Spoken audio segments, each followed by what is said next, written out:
U.S. Supreme Court actually surprised me today.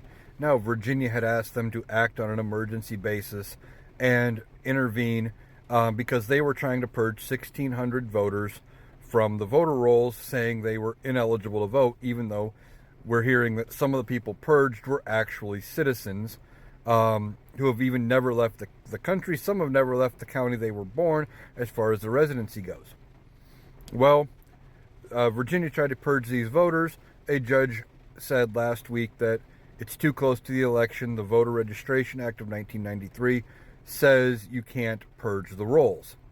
And I thought the Supreme Court would just ignore this case, not take it up, deal with it after the election, etc. But they surprised me today.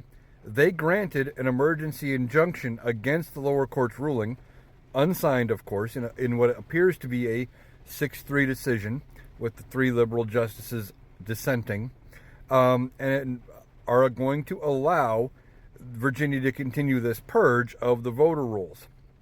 Now, it surprises me. I figured they wouldn't want any more heat drawn on them than what they already have. There's already enough eyes on the Supreme Court when you talk about Clarence Thomas, Samuel Alito, some issues with John Roberts, Brett Kavanaugh, and Neil Gorsuch. Also, all of them seem to have issues. And I figured they wouldn't want any sort of attention brought to them by doing this close to the election, and they would punt. But instead, they said, Virginia, no, you're fine. Go ahead and continue the purge. Now, for anybody who is in Virginia that has not voted, that might be affected by this, Virginia does have same-day voter registration.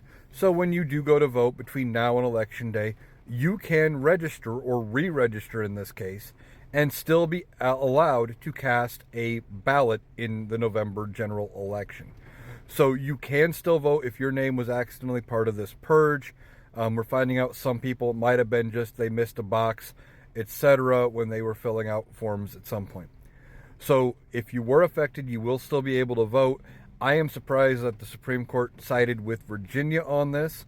And we'll see what happens if they take this up on any further issue down the road. But I think this is going to be the end of it for this.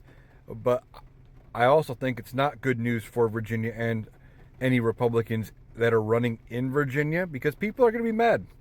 And this has just been a big talking point that Republicans want to use about non-citizens voting. This has been something they've been harping on all election. They're trying to create a boogeyman that they can use and they can point to when they lose the election here in less than a week.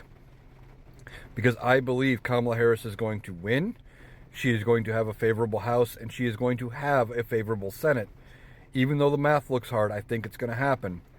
And the Republicans want to have somebody to point to and say, it's your fault we lost. Because they don't want to take accountability that their policies were the issue. So, not surprised that Republicans are doing this. Surprised that the Supreme Court sided with the Republicans in this case. I figured they wouldn't want the attention. But now, after Kamala Harris wins, there's going to be even greater calls to fix the Supreme Court, whether that's through expansion, whether that's through an enforceable code of ethics, or something similar. But there's going to be calls to fix the Supreme Court, and Kamala Harris and the Democrats are going to need to get to work in January to start fixing the Supreme Court.